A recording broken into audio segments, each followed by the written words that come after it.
اور ہم نے انہیں ایسے رہنما بنایا جو آتش کی طرف بلاتے ہیں، اور قیامت کے دن ان کی مدد نہیں کی جائے گی۔ اور ہم نے اس دنیا میں ان کے پیچھے لعنت لگا دی ہے، اور قیامت کے دن یہ قبیح چہرے والے ہوں گے۔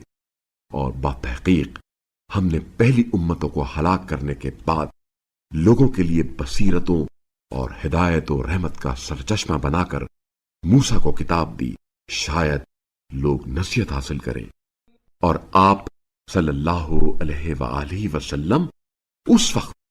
طور کے مغربی جانب موجود نہ تھے جب ہم نے موسیٰ کی طرف حکم بھیجا، اور آپ صلی اللہ علیہ وآلہ وسلم مشاہدہ کرنے والوں میں سے نہ تھے، لیکن ہم نے کئی امتوں کو پیدا کیا، پھر ان پر طویل مدت گزر گئی،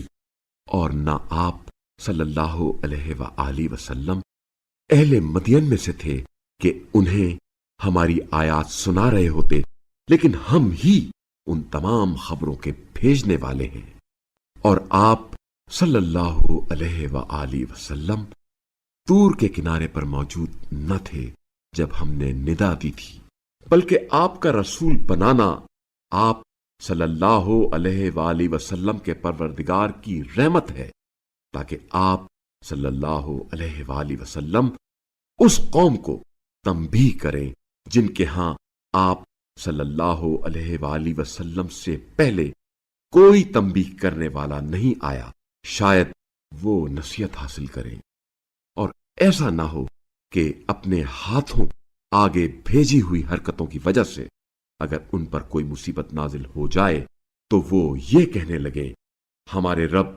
تو نے ہماری طرف رسول کیوں نہ بھیجا کہ ہم تیری آیات کی اتباع کرتے اور ایمان لانے والوں میں شامل ہو جاتے۔ پھر جب ہماری طرف سے حق ان کے پاس آ گیا تو وہ کہنے لگے، جیسی نشانی موسیٰ کو دی گئی تھی ایسی نشانی انہیں کیوں نہیں دی گئی؟ کیا انہوں نے اس کا انکار نہیں کیا جو قبل ازیں موسیٰ کو دیا گیا تھا؟ انہوں نے کہا، یہ دونوں